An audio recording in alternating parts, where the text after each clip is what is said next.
On this MLPro problem, we're supposed to train a support vector machine classifier for the given xtrain, ytrain data, and then make a prediction on the xtest data and return the predictions.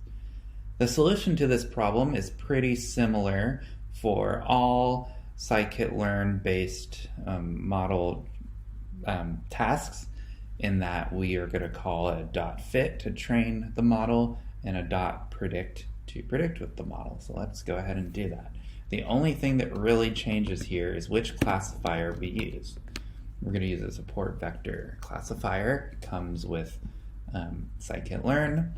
We can call classifier.fit on the xtrain and ytrain, and then finally return the result of predicting on the test data. So let's see how this does, and we pass all test cases.